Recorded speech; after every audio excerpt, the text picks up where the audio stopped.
కూడా గానే కూర్చున్నారు. ఓ చిన్నవా నడు. అబ్బా ఇంకా తయారు కాలేవా? అబ్బా ఇక నువ్వు వచ్చేసరికి పెళ్లి అయిపోయి పిల్ల అత్తగారింటికి కూడా పోతుంది. ఏందవ్వా ఏంది గంత హడావిడి చేస్తున్నవేంది? ఎవల పెళ్లి ఏడైతున్నది అని చూస్తున్నారా? ఇగో గిడ చెట్టు కింద. ఏంది చెట్టు కింద పెళ్లా? గదేందో తెలవాలంటే ఈ వార్త చూడాలి.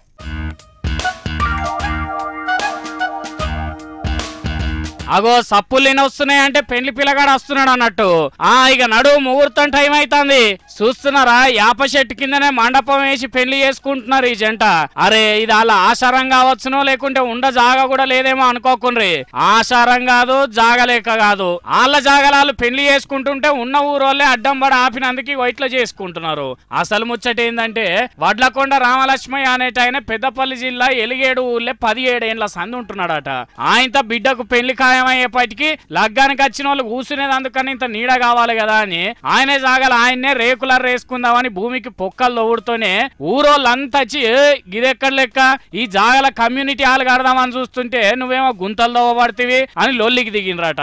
అగో అందుకే ఇట్లా చెట్టే ఈయన బిడ్డ పెళ్లికి వచ్చిన వాళ్ళకు నీడ పట్టయింది. గవర్నమెంట్ ఆఫీసర్లు పట్టా రామలక్ష్మయ్య పేరు మీదనే ఉన్నదన్నా కూడా ఇన్ లేదట ఊర్లో పబ్లిక్. ఇక పోలీస్ సార్ వచ్చి కూడా పెళ్లి కోసం పందిరి వేసుకోవడానికని గుంతలు తవ్వుకున్నాం. గుంతలు ఎందుకు తవ్విరు ఈ ల్యాండ్లో అది ఇదని ఎటు పడతాటే సారు తిట్టిందన్నట్టు. ఇన్నరా పోలీస్ సార్ కూడా వీళ్ళనేది ఇట్టిండట. కానీ ఊళ్ళల్లో ప్రేమలు ఎక్కువ అంటారు. మరి ఈడ పబ్లిక్ ఎందుకు ఇట్లా పట్టు పట్టినరో గాని కూరోళ్ళంటే ఎట్లుండాలి? పిల్ల పెళ్లి అవుతున్నది కాబట్టి శాతనైనా సాయం చేయాలి. ఏం చేయకున్నా గానీ 4 అచ్చింతలేసి దీవనార్తి పెట్టాలి. గాని గిట్లా అడ్డమడుడేంది? ఏమైనా గానీ చెట్టు కింద పెళ్లి చేసుకున్న పిల్లగాన్ని అయితే తారీఫ్ చేయాల్సిందే అని అనుకుంటున్నారు పెళ్లికి వచ్చిన సుట్టపోళ్ళు.